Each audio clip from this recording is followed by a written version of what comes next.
اس سے اچھا ہے کہ ان کا دل ٹوٹ جائے، خاص نے کہتے اسے دیکھا۔ یہ ذہنی ٹارچر ہے۔ ولف نے پھر اس کی بات کی نفی کی۔ وہ ٹھیک ہے رات، یہ چھوٹے موٹے زخموں سے ہمارا کچھ نہیں بگڑتا، یہ آپ ہی جانتے ہیں۔ اور کس بات کا ڈر ہے؟ کس لیے یہ سب؟ کیا اس جگہ پر آنے سے پہلے اپنے سر پر کفن باندھ کر نہیں نکلے تھے ہم؟ کیا یہاں آنے سے پہلے یہ نہیں جانتے تھے کہ آخری سانس تک اس ملک کے لیے گروی رکھ چکے ہیں؟ مجھے تو کہیں سے پروفیشنل نہیں لگ رہا۔ پروفیشنلزم کے نام پر رشتوں کی محبت میں کمزور فیصلے نظر آ رہے ہیں۔ اپنی بکواس بند کرو، رات نے کہتے کرسی سے لگی ٹیک چھوڑی۔ ایسے سچ ایسے ہی برا لگتا ہے؟ وہ بھی تیزی سے بولا۔ ولف، خاص نے اسے اس کے انداز پر ٹوکا۔ منافق، منہ ہی منہ میں کہتا کرسی کے پرس سے ٹیک لگا گیا۔ سرمئی آنکھیں مغرور تو انتہا کی تھیں۔ اصول بھی ہوتے ہیں کچھ کام کرنے کے۔ کیا یہ ٹھیک تھا کہ کسی کو انفارم کیے بغیر خود ہی آگے کے موو پلان کر کے اس پر عمل کر لینا؟ یہ ہوتا ہے ہمارے کاموں میں، ایسے کرتے آئے ہیں جو آج تک سب۔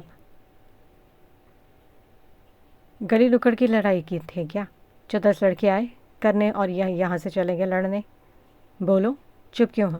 صرف ایک اکیلے اس کے سر پر کفن نہیں باندھنا تھا، بلکہ وہ لاکھوں کروڑوں کی لوگوں کی تباہی بھی ہو سکتی تھی جن کی حفاظت کا ٹھیکہ لے کر یہاں آئے ہو تم لوگ۔ رات کا دماغ کھول گیا تھا اس کی باتوں پر۔ صحیح ہے آپ کی بات، پر آپ جانتے ہیں یہ بھی ٹھیک نہیں ہے۔ وہ نہیں کرے گا آئندہ ایسا۔ غاز استفہامی انداز میں اسے دیکھتے بولے۔ لاسٹ وارننگ دے کر چھوڑ دیں، اور کر بھی کیا سکتے ہیں؟ Last warning. ولف بھی اپنی طرز کا ایک تھا، یہ کہتے اپنی سیٹ چھوڑتا لمبے لمبے ڈگ بھرتا باہر نکلا۔ کون ہو سکتا ہے؟ ابھی تک جتنی بھی باتیں ہوئی ہیں وہ ہم 6 کے سوا اور کوئی نہیں جانتا۔ آخر کون ہو سکتا ہے وہ؟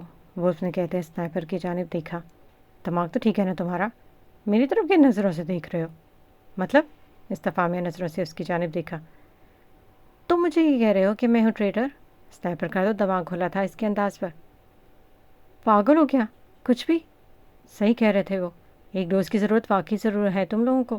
یہ کہتا وہ وہاں سے اٹھتا باہر نکل گیا۔ سرمئی آنکھوں والا مغرور آدمی۔ معاف کر دیں اب نہیں ہوگا۔ وہ چیختا چلاتا جا رہا تھا، لیکن سامنے کھڑے شخص کو کبھی طرز پر طرز نہیں آیا تھا اور نہ ہی کبھی آنا تھا۔ اس کے ایک اشارے پر شانی نے اس آدمی کے سر پر گولی ماری تھی جو اس کے بھیجے سے آر پار ہوتی اسے موت کی نیند سلا گئی تھی۔